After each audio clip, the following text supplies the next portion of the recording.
우리나라 정치나 이 재정계통의 이런 지도자들을 보면 학교에서 공부를 아주 탁월하게 잘한 사람들보다도 가난하지만 밑바닥에서부터 열심히 노력해서 정상까지 올라간 사람들이 많습니다.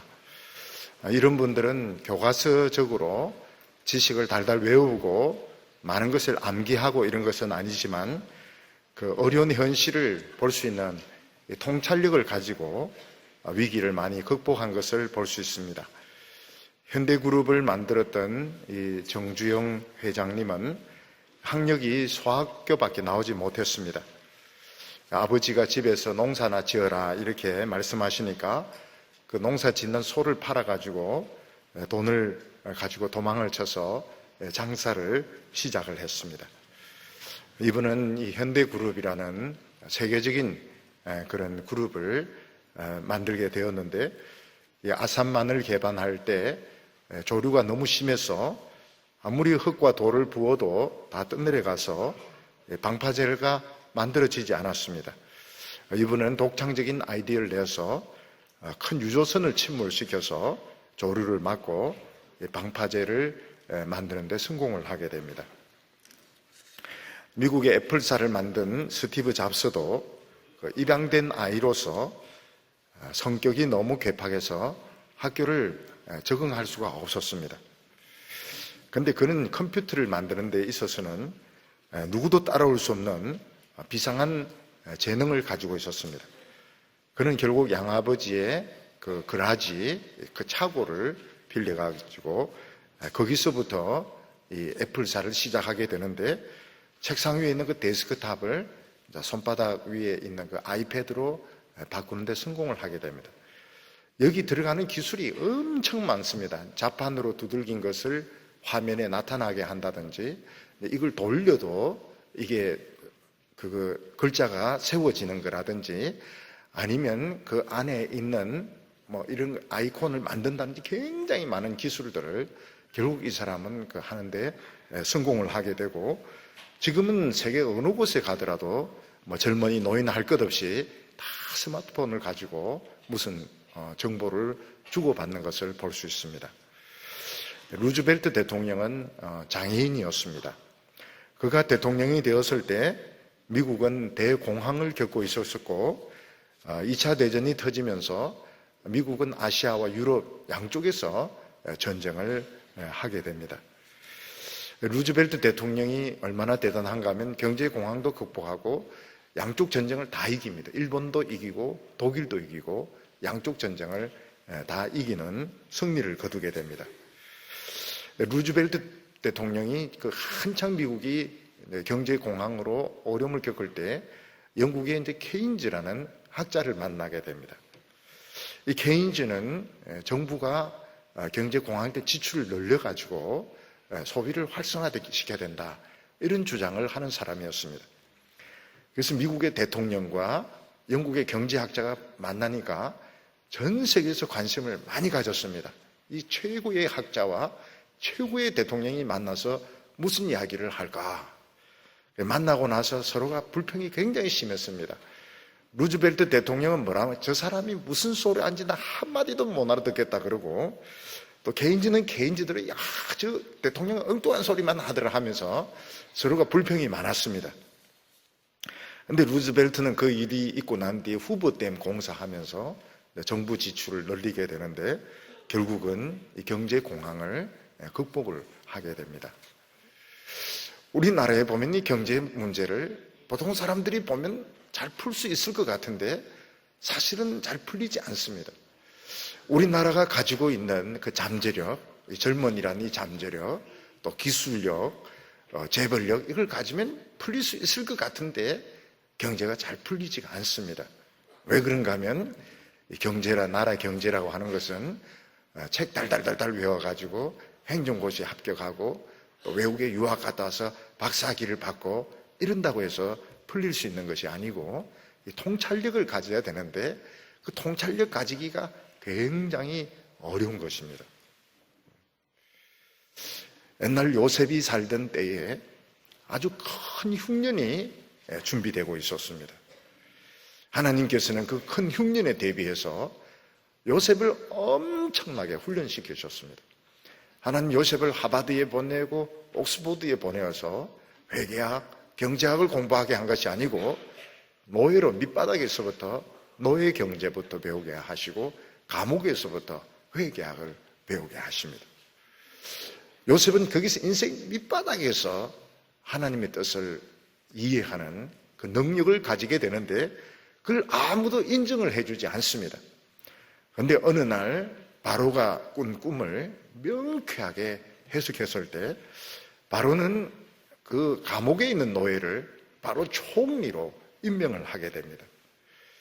누가 생각해도 이건 너무 성급한 생각이고 참 무리라는 생각이 듭니다. 왜냐하면 이 당시 에집트는 작은 나라가 아니고 가장 큰 나라고 이 큰 나라의 경제를 결정하는 이런 문제를 적어도 명문대학교 나오지도 안 하고 고시에 합격하지도 안 하고 박사학위도 없고 한 번도 관리 역할을 해보지 않은 이 젊은이가 노예 생활하고 감옥에서 장부 끌적거리던 이 젊은이가 나라 경제를 만든다. 이건 누가 생각해도 이거는 안 되는 것입니다. 그런데 왕은 그런 청년에게 나라 경제를 맡기고 요셉은 그걸 너무나도 잘 해내게 됩니다. 그 이유가 무엇인가 하면 요셉은 밑바닥에 있으면서 그냥 거기서 놀기만 한 것이 아니고 그 하나님의 지혜 그리고 전 세계의 경제의 흐름을 볼 수 있는 이런 안목을 배웠기 때문입니다. 오늘 지금 우리 청년들이 내 생각에서는 빨리 좋은 직장을 얻어서 막 좀 안정된 생활을 하고 싶은데 만약 그렇게 한다면 그 회사를 위한 사람밖에 되지 못하는 것입니다. 오히려 하나님께서는 우리 청년들이 지금 그런 안정된 생활을 못하면서 오히려 거대한 이런 하나님의 흐름을 보고 또 시대의 흐름을 보면서 더 큰 이런 그릇으로 만들어지기를 원하시는 것입니다. 그래서 자기 자신은 만들기 따라서 달라지게 됩니다. 그냥 열심히 교과서 외우고 그렇게 해서 취직시험 합격해서 한 회사를 위해서 한평생을 보내느냐 아니면 처음에는 좀 고생이 되지만 하나님 말씀을 보는 눈을 가지고 시대의 흐름을 가지고 나라나 하나님을 위해서 쓰이는 그릇이 되느냐 그것은 자기가 자기 자신을 만드는 데 따라서 달라지게 되는 것입니다. 오늘 여기 첫 번째 보면 요셉이 총리로 갑자기 급부상하는 것을 볼 수 있습니다. 애굽 왕 바로는 요셉의 해석을 듣자마자 그 자리에서 그 신하들과 의논하고 요셉을 총리로 임명을 하게 되었습니다. 그리고 신하들도 반대를 하지 않았습니다. 38절에 보면 바로가 그의 신하들에게 이르되 이와 같이 하나님의 영에 감동된 사람을 우리가 어찌 찾을 수 있으리요 하고 요셉에게 이르되 하나님이 이 모든 것을 내게 보이셨으니 너와 같이 명철하고 지혜 있는 자가 없도다. 너는 내 집을 다스리라. 이렇게 말합니다. 바로와 그 신하들은 요셉이 왕의 꿈을 해석하는 것을 보고 하나님의 영에 감동된 사람이 이만큼 감동된 사람은 없다. 그래서 너가 이 나라를 책임지라. 나도 자리만 너보다 높은 것이지 실제로 너가 이 나라의 주인이라고 임명을 해버립니다. 근데 우리가 생각하기에 꼭 그럴 필요가 있는가? 지금 바로는 답을 알았습니다. 통통하게 살찐 암소는 풍년이고 삐쩍 말란 암소는 흉년입니다. 답을 알았어요. 7년 풍년이 오고 7년 흉년이 옵니다. 또 이삭도 마찬가지입니다. 그리고 요셉이 또 설명을 해 주었습니다. 7년 동안 열심히 세금을 거두어서 저축하고 그리고 7년 동안 이걸 나눠주면 살 수 있다. 해석도 나오고 답도 나왔습니다. 그러면 그렇게 하면 되는 것이지 굳이 요셉을 총리로 임명할 필요가 있겠는가? 이거는 성급한 거 아닌가? 감옥 안에서 정말 경험도 없는 사람을 이런 식으로 갑자기 임명한다고 해서 되는가? 우리나라 같으면 절대로, 우리나라가 아니고 다른 나라도 절대로 이런 식으로 안 합니다. 보통 사람들 같으면, 보통 지도자 같으면 요셉에게 적당한 보상을 해주고 돈 한 몇백만 원 정도 이렇게 주고 말단 공무원 자리 주면 좋아할 겁니다. 근데 바로는 전권을 요셉에게 다 맡깁니다. 나라 전체를 요셉에게 다 맡깁니다. 왜 그렇게 했을까? 이것은 바로가 하기도 했지만 하나님께서 하신 것입니다. 하나님께서 요셉을 높이신 것입니다. 바로나 신하들은 지금 꿈은 앞으로 7년, 14년 동안 되어질 일이란 걸 알았습니다. 풍년이 먼저 오고 흉년이 온다는 것도 알았습니다. 근데 하나님이 바로에게 무슨 지혜를 주셨는가 하면 무엇을 아는 것과 실제로 행하는 것은 다르다는 걸 안 겁니다. 무슨 말인가 하면 풍년이 온다. 그러면 1, 2년 열심히 곡식을 모읍니다. 근데 사람이라고 하는 것은 7년 동안 계속 그런 식으로 세금을 거두고 저축하고 이게 되지 않습니다. 한 1년 정도는 열심히 모으다 너무 많이 이제 모여지니까 설마 흉년이 오겠나? 결국 사람은 풍년이 계속되면은 먹고 마시고 놀고 처음에는 이제 쌀 많이 남으면 이제 쌀 과자 만들다가 그다음 쌀 막걸리 만들다가 나중에 막 썩어서 버리게 되는, 그러다가 흉년이 오면 굶어 죽는 것입니다. 사람은 생각하면 그대로 될 것 같지만 실제로 생각하는 거하고 현실은 엄청난 차이가 있습니다. 학생들이 방학이 되면 계획을 세웁니다. 책 하루에 한 권씩 띈다. 그럼 방학 동안 계산적으로 하면 50권을 떼게 돼 있습니다. 첫날은 열심히 책을 읽어가지고 한 3분의 1 정도 진짜 읽습니다. 그럼 무슨 마음이 듭니까? 너무 책을 많이 읽었어. 내일은 텔레비를 좀 봐. 이 진정을 해야 돼. 내가 이런 식으로 스피드 많이 나가면 이거 곤란해. 이 전 세계 있는 책을 다 읽어버리면 큰일 나니까. 그래서 이제 그 다음날 텔레비 봅니다. 이제 그 다음날 공부하는데 친구가 야야야야 너 그렇게 하면 안 돼. 또 불러냅니다. 그러니까 하루만 저 친구하고 놀고 그 다음에는 이제 공부한다. 그게 어떻게 됩니까? 방 내내 놀게 되는 겁니다. 첫날 책 조금 읽기에 이제 그 전부입니다. 전 재산이고 나머지는 이 핑계 저 핑계 되면서 결국은 계속 놀게 되고 계약할 때까지 놀고 계약하고 나서도 놀게 되는 겁니다. 새해가 되면 어떻게 합니까? 몸무게를 10kg 빼겠다. 난 날씬해지기를 바란다. 그래서 첫날 아무것도 안 먹습니다. 정말 거울 보니까 막 좀 쑥 들어간 것 같아요. 좋다. 두 번째 날 좀 안 먹습니다. 세 번째 날 입원을 하게 됩니다. 네 번째 날 배 터지도록 막 먹습니다. 배 터지도록 먹어도 나중에 되니까 막 또 볼록하게. 그러니까 사람이 자기 생각대로 된다면 자살하는 사람도 없고 우울증도 없고 정신병도 일찍 있을 수가 없습니다. 그런데 그게 안 됩니다. 사람 생각한 대로 절대로 되지 않습니다. 그 책을 읽으려고 하면 일단 계획부터 팍 줄여야 됩니다. 계획부터 팍 줄여야 돼요. 그래가지고 조금 책을 아주 재미있도록 재미있는 책, 어려운 책, 하이데거 어려운 책, 죽어야 되나 살아야 되나 이런 거 하면 진도가 안 나가요.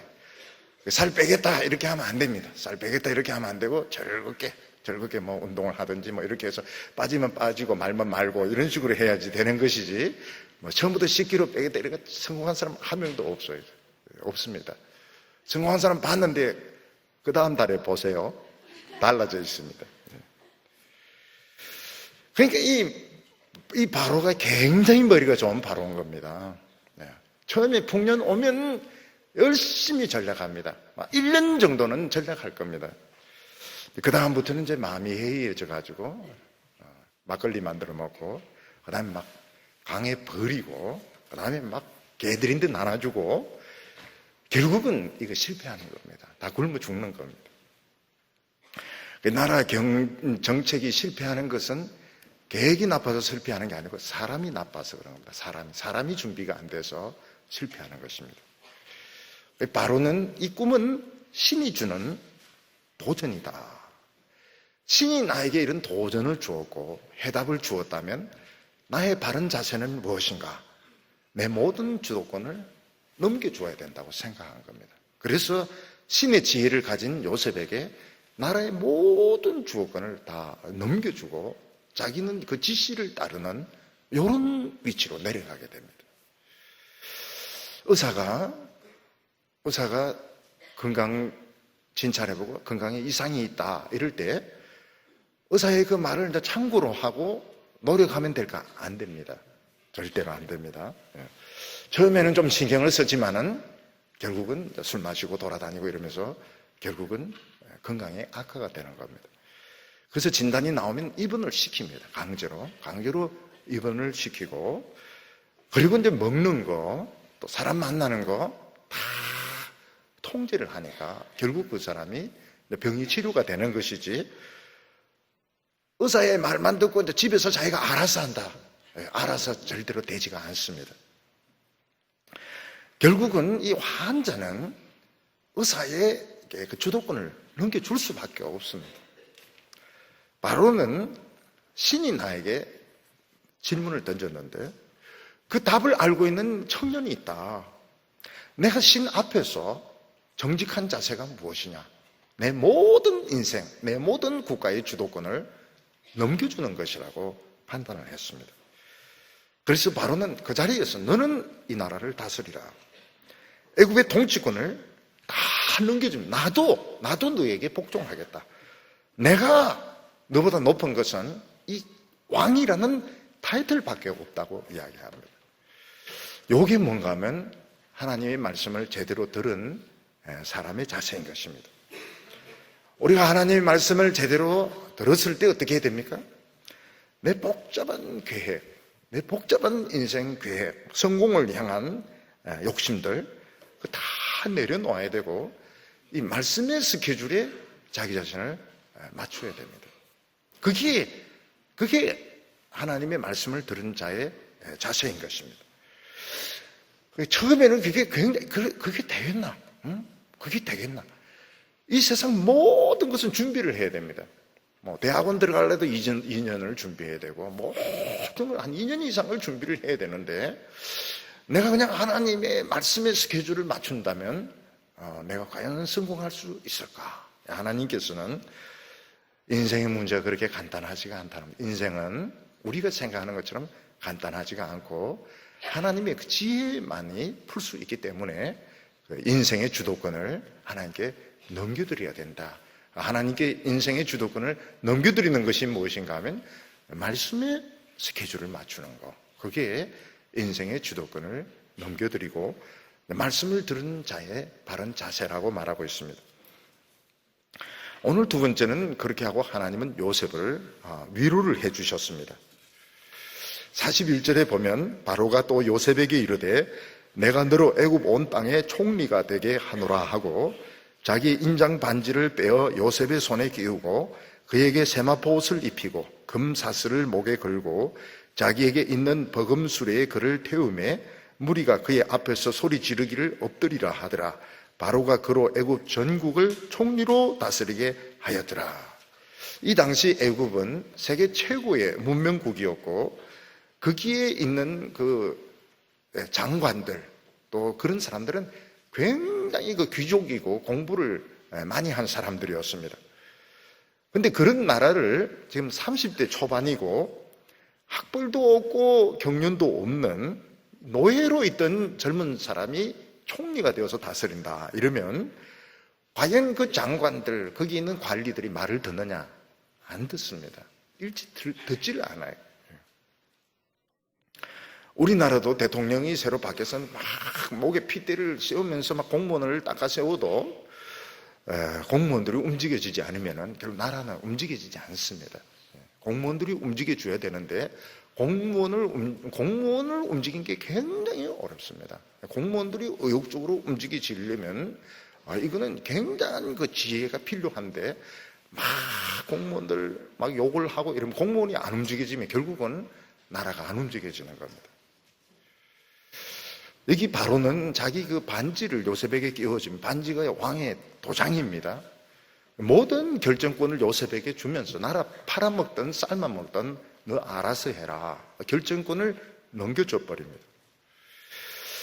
그리고 요셉에게 최고로 좋은 옷을 입혀주고 또 그게 금 사슬을 목걸이를 또 이렇게 걸어줍니다.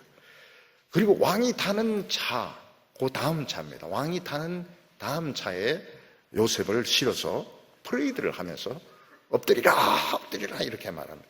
모든 사람들이 요셉이 시가 행진을 하는데 그 앞에서 엎드려서 절을 하게 되는 것입니다. 그리고 프레이드를 하고 돌아오니까 바로가 다시 확인시켜 줍니다. 44절에 바로가 요셉에게 이르되 나는 바로라 애굽 온 땅에서 내 허락 없이는 수족을 놀릴 자가 없으리라 하고, 바로는 요셉을 굉장히 높여줍니다. 그리고 요셉을 이름을 바꾸는데 사브네 바네아라는 이런 이름으로 바꾸어준다. 사브네 바네아가 무슨 뜻인지는 지금 알려지지 않습니다. 근데 바네아라는 그 말 속에 생명이란 뜻이 있다고 학자들은 해석을 합니다. 그래서 사브네 바네아라면 생명의 구원자 이런 뜻이 아니겠나, 생명의 은인 이런 뜻이 아니겠냐, 이런 식으로 하고 요셉을 결혼을 시켜주는데 최고 귀족의 딸, 애굽에서는 최고 귀족이 온 제사장이었습니다. 제사장의 딸하고 결혼을 시켜주었습니다. 요셉을 이런 식으로 특별 대우를 해주었던 것은 바로가 자기 그 꿈을 해석하는 것이 얼마나 큰 문제였던 것인지 알 수가 있습니다. 바로는 이 꿈은 내 생사가 달린 문제고 우리나라 흥망성쇠가 달린 것인데 이걸 풀 수 있는 사람은 요셉밖에 없다. 요셉이 이걸 풀려고 하면 내 모든 힘을 다 실어줘야 되고 요셉이 자신감을 가져야 된다. 그래서 요셉을 자신의 그 생명의 은인이라 이렇게 부르고 아주 최고로 귀족의 딸하고 결혼을 시켜주고 아주 좋은 옷을 입히고 프레이드를 시켰던 것입니다. 그런데 사실은 이거는 하나님이 왕을 감동을 시켜서 시킨 일이었습니다. 왜냐하면 요셉은 하나님 앞에서는 최고로 존귀한 자였습니다. 사람의 눈으로 볼 때 요셉은 노예였고 감옥에 있는 죄수 뒷바라지하는 종이었습니다. 요셉은 인간 중에는 최말단이었습니다. 그렇지만 하나님 앞에서 하나님의 눈으로 보면 요셉은 말씀으로 연단받은 자이고 정말 그 안에 하나님의 말씀으로 다듬어진 보석 중에 보석이었습니다. 그래서 하나님은 요셉이 인간 아닙니까? 인간인데 요셉의 그 자존감은 어떤 자존감이냐? 요셉의 자존감은 두 가지 자존감이었습니다. 하나님은 무엇인가 하면 하나님의 말씀으로 다듬어진 정말 이 하나님의 말씀에 탁월한 재능을 가진 말씀의 달인입니다. 말씀의 달인 중에 달인이지만 또 인간적인 눈으로 보면 노예고 노예 중에서도 제일 형편없는 노예였던 겁니다. 이 두 가지 자아상을 가지고 있습니다. 하나님께서는 요셉을 높여주었습니다. 그렇게 하지 않으면 좀 안 좋으면 이 안 좋은 자아상이 나오게 됩니다. 좀 누가 와서 막 대어든다든지 일이 뜻대로 안 되면 사람은 꼭 안 좋은 쪽의 이 자아상으로 돌아가게 됩니다. 그래서 하나님께서는 요셉이 자신감을 가질 수 있다. 난 정말 하나님 앞에 보석 중에 보석이다. 존귀한 사람이다. 이런 자아상을 확실히 가지도록 하기 위해서 왕을 통해 가지고 옷을 바꾸게 하고 프레이드를 하게 하고 또 결혼을 멋진 귀족 딸하고 결혼을 시키고 이름도 생명의 은인이라고 바꾸어 주었던 것입니다. 요셉에게서는 이런 과정이 필요했습니다. 왜냐하면 요셉도 인간이기 때문에 지금까지 살아오면서 많은 배신과 또 많은 상처를 받았습니다. 요셉은 자기가 믿었던 사람들로부터는 전부 배신을 당했습니다. 요셉은 믿었던 형들에게 배신을 당해서 노예로 팔렸고, 요셉은 자기가 믿었던 그 상사 보디발 그 부인으로부터 배신을 당했고, 또 요셉은 감옥에서 만난 그 술 맡은 간원장에게 배신을 당했고, 요셉은 자기가 믿었던 모든 사람으로부터 배신을 당했습니다. 근데 이 의심을 가지고 있으면 리더가 될 수가 없습니다. 리더는 의심하고 부정하고 이렇게 하면 리더가 될 수 없습니다. 리더는 항상 긍정적이어야 된다. 말을 해도 된다고 이런 식으로 이야기를 해야지, 안 된다는 이런 식으로 하면 리더가 될 수가 없습니다. 근데 요셉의 자상은 노예입니다. 부르면 뛰어가야 되고, 그리고 신발 닦아야 되고, 뭐 혀로 바닥 핥으라면 핥아야 되고, 때리면 무조건 맞아야 되는, 이게 이제 몸의 이 습성에 이게 배어 있는 것입니다. 근데 그런 식으로 해가지고는 이 큰 나라를 다스릴 수가 없습니다. 그래서 하나님께서는 훈련을 위해서 요셉을 낮추었지만, 이제는 요셉을, 때가 되기 때문에 요셉을 높여주셨습니다. 요셉이 아주 존귀한 자상을 가지고 있어야, 자기 자신이 스스로에 대한 자신감이 가지고 있어야 다른 사람이 따라옵니다. 스스로 자신감이 없는 사람은 벌써 눈 자체가 굉장히 자신이 없어요. 눈동자는 굉장히 불안정하고 자신이 없어요. 그러면 벌써 다른 사람들이 따라오지 않습니다. 하나님께서는 이 큰 나라를 다스리려면 요셉의 자상이 바뀌어야 되기 때문에 하나님께서는 요셉에게 참 많은 이런 사랑을 들이들이 부어주셔가지고 자신감을 가지도록 했습니다. 사람이 이제 밑바닥에 있다가 갑자기 부자가 되거나 높은 자리에 가면 정신을 못 차립니다. 그래서 어떤 사람은 뭐 돈이 없다, 돈이 있으니까 돈을 정신없이 막 쓰다가 폐인이 되어버리고, 강원도 이 강원랜드 같은 데 가보면은 그냥 갑자기 부자된 졸부들이 가서 거기서 막 빠진 거 같은 거 하면서 결국 돈 다 날려버리고 차도 다 잡혀버리고 집에 올 차비도 없고, 그런 사람들이 수두룩하다고 이야기합니다. 하나님께서는 이 요셉의 자상을 바로를 통해서 바꾸어 주셨습니다. 우리 성도님들도 보면 처음엔 연단 받을 때 보면 고생을 많이 합니다. 돈도 없습니다. 그리고 사람들이 막 말도 함부로 합니다. 그렇지만 어느 순간 되면 하나님께서 돈을 막 생기게 하십니다. 그때 이제 새 옷 입으면 굉장히 제의식이 생깁니다. 막 타락하는 것 같아요. 이 새 옷 입고 지옥 갈 것 같고요. 명품 가방 하나 딱 들면 이 가방이 너무 무거워가지고 막 이쪽으로 기울어지면서 명품 가방 이거 들고 지옥 갈 것 같고, 차도 막 이 새 차 타면 내가 막 너무 타락한 것 같고 이 차 몰고 지옥으로 갈 것 같고. 근데 너무 그렇게 생각할 필요가 없어요. 늘 가난해야 되고 굶어야 되고 얻어 터져야 경건하다, 그렇게 생각할 필요가 없습니다.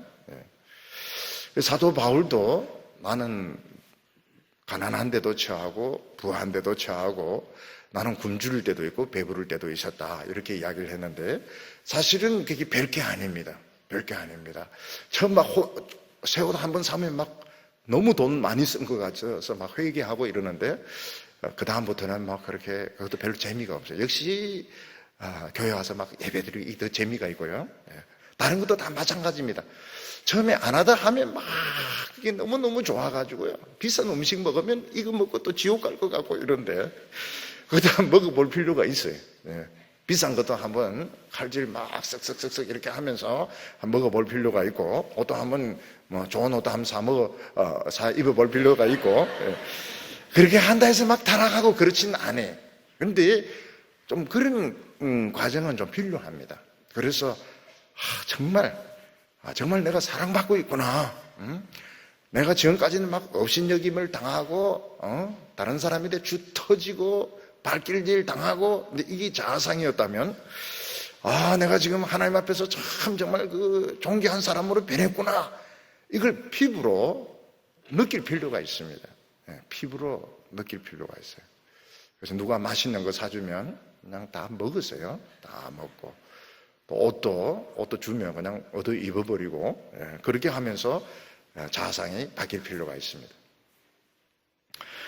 저는 이 연단을 받으면서 이제 외모가 많이 망가지게 되는데, 옛날에는 그런 데 신경을 쓰지를 않았습니다. 외모 같은 데 이런 데 신경을 쓰지가 않았어요. 그리고 강도사 때 대학생들 그 수련회를 하는데 1학년들이 버릇이 없잖아요. 1학년들이 보면은 굉장히 이제 발랄하고, 그 1학년이 이제 설교를 탁 듣고 은혜 받았어요. 그래서 내를 탁 보면서 인사 딱 하면서 뭐라고 말하는가 하니까 멋있게 생겼네요. 근데 그 말을 제가 태어나서 처음 들은 겁니다. 요 꼼짝 말고 여기 있어. 감히 설교자에게 그런 말을 하다니. 그리고 방에 들어가서 거울을 딱 보니까 좀 멋있는 것 같아요. 그때 기분이 굉장히 좋았던 거예요. 그렇게 보는 학생도 있구나. 그게 맞겠지. 우리는 때때로 성경이 말하는 자아상과 사람들이 말하는 그 자아상이 너무 달라가지고 그 혼동을 겪을 때가 많아요. 그래서 욕을 얻어먹고 굶고 터지고 이럴 때 우리 기분이 좋고 너무 막 잘 나가고 돈도 막 벌고 이러면 막 타락하는 것 같고.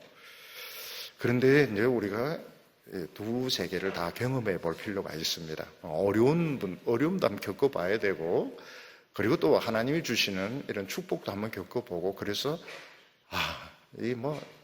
돈 많이 벌고 적게 버는 게 큰 게 아니구나. 내 자신이 하나님 앞에 소중하구나. 그걸 겪어볼 필요가 있습니다. 그래서 교회에서도 참 이 사랑받는 경험이 필요합니다. 1학년들 올라오면 참 사랑을 해줘야 됩니다. 그럼 처음에는 참 이상해요. 미쳤나 나에게 막 이렇게 신경을 써주고 관심을 가지고 참 미쳤나. 근데 나중에 보면 그게 자아상에 많이 도움이 되는 것입니다. 또 집을 떠나가지고 이제 이렇게 자취생활하고 이제 교회 오고 이러면 고생을 참 많이 하거든요. 교회에서 좀 따뜻하게 대해주고 이러면 처음에는 막 그게 불편해요. 근데 나중에 보면 그게 자아상에 도움이 되고, 또 좋은 남자, 좋은 여자 만나서 사랑받는 것도 참 좋은 경험입니다. 참 너무너무 나에게 잘해주고 이러면서 자신감을 가지게 되고 하나님의 이런 축복을 배우게 되는데, 결국은 이런 자아상이 바뀌는 것이 필요한 것입니다. 여기 세 번째 보면 요셉이 발로 뛰면서 농업 정책을 성공시키는 것을 볼 수 있습니다. 요셉은 애굽의 총리가 되었을 때 나는 총리다. 여기서 막 계속 그 수레 타고 돌아다니면서 과시하지 않고 바로 현실로 뛰어들어서 발로 뛰는 경제 정책을 하게 되었습니다. 46절에 보면 요셉이 애굽 왕 바로 앞에 설 때에 30세라.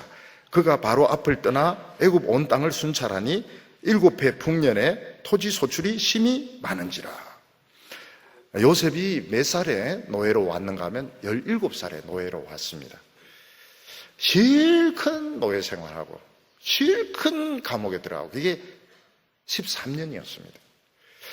요셉이 총리가 됐을 때 30살이었습니다. 30살. 굉장히 젊은 총리였습니다. 요셉은 자기 젊음을 거의 노예 생활하고 감옥에서 다 보내고 자기 인생 다 망친 줄 알았는데, 총리가 되고 보니까 늦은 게 아니에요. 굉장히 빠른 나이에 총리가 된 겁니다. 왜 그런가 하면 하나님이 지름길로 데려가시기 때문에 그렇습니다. 우리도 보면은 직장도 없고 또 재수하기도 하고 또 몸이 아파서 학교를 쉬기도 하고 그러면 굉장히 늦은 것 같아요. 근데 나중에 이렇게 보면 그리 늦지도 않았어요. 친구하고 그냥 비슷합니다. 왜냐하면 하나님이 지름길로 데려가시기 때문에. 그런데 친구들은 교과서밖에 배운 게 없습니다. 근데 우리는 인생을 배운 거예요.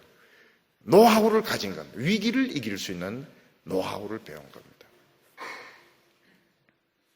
요셉은 여기 보면 순찰부터 하기 시작했다 이렇게 말하고 있습니다. 요셉은 시간을 낭비하지 않았습니다. 준비된 사람과 준비 안 된 사람의 특징이 여기서 나옵니다. 준비 안 된 사람은 자꾸 무슨 핑계가 많습니다. 그리고 주위 사람들하고 트러블을 자꾸 일으킵니다. 근데 준비가 된 사람은 그럴 시간이 없고 그럴 필요가 없고 바로 해결하기 위해서 뛰어들게 됩니다. 이 농경제정책은 굉장히 어렵습니다.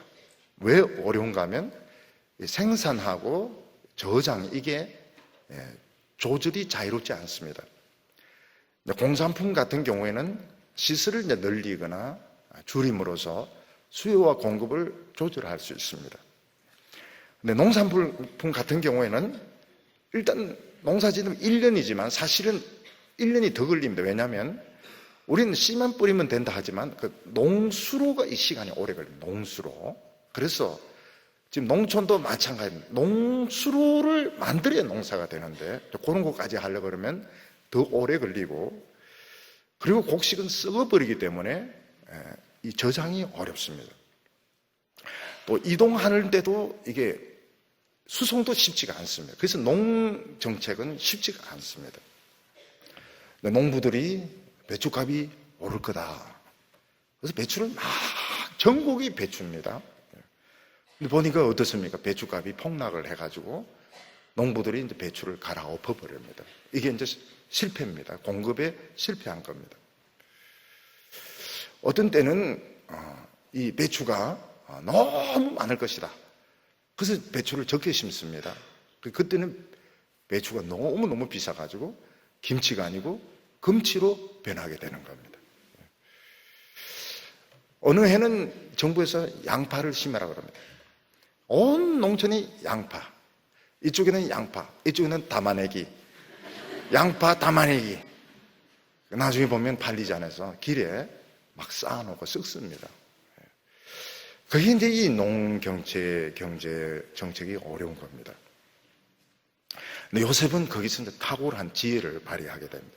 48절과 49절에 보면 요셉이 애굽 땅에 있는 그 7년 곡물을 거두어 각 성에 저장하되 각 성읍 주위에 각 밭 곡물을 그 성중에 쌓아두매 쌓아둔 곡식이 바다 모래같이 힘이 많아 세기를 거쳤으니 그 수가 한이 없음이더라.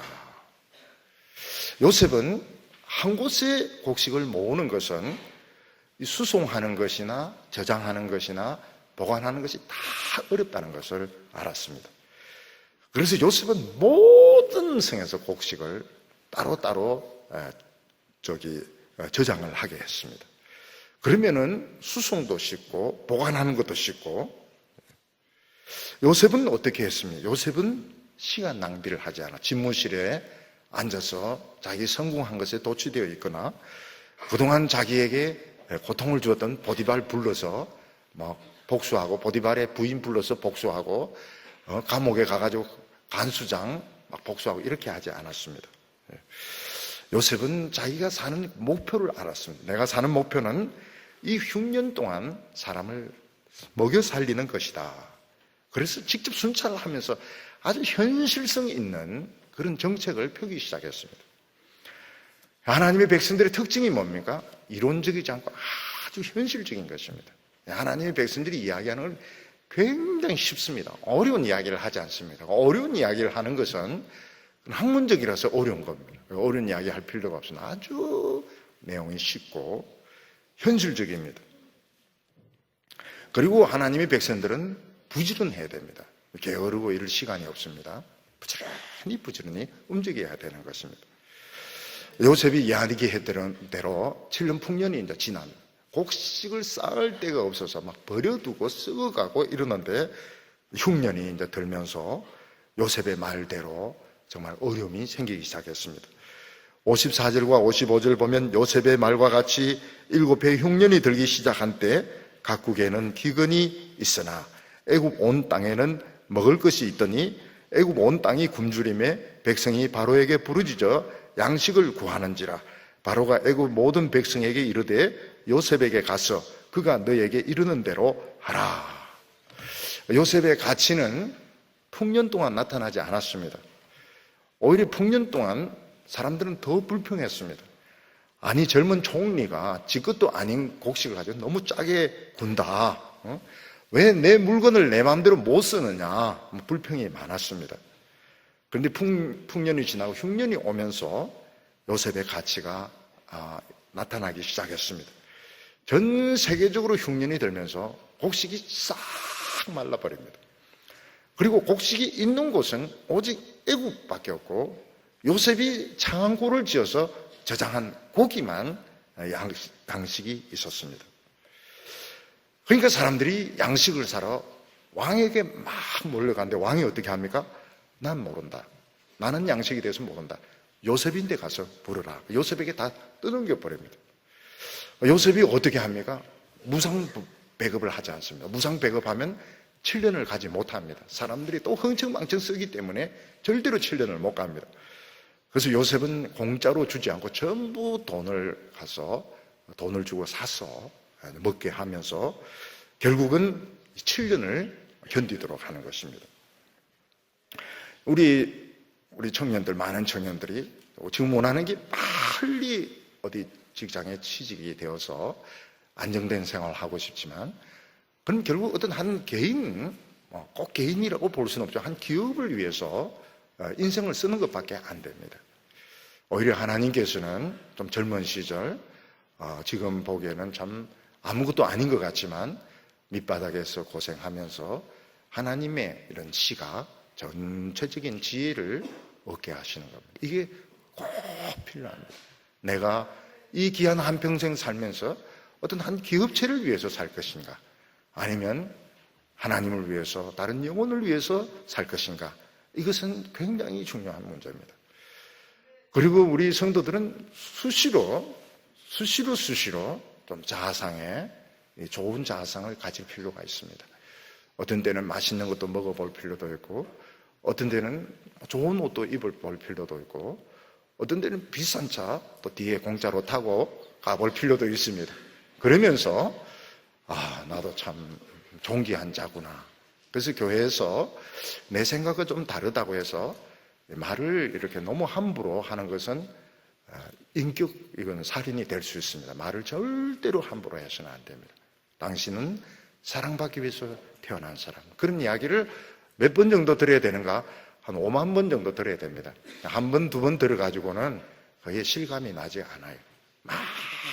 많이 들어야 됩니다. 그렇게 해서 나의 외모가 지금 고생한다고, 지금은 매력적이지 못하지만 이 안에 굉장히 멋진 내 자신의 모습이 있고, 그걸 깨기만 하면 멋진 내 자아상이 나오게 되는 겁니다.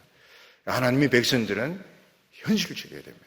현실적이어야 되고, 쉬워야 되고, 실제적이어야 되고, 그래서 앞으로 올 수도 있는 이런 위기에 다른 사람들을 건져줄 수 있는 여러분들 다 되시기를 바랍니다.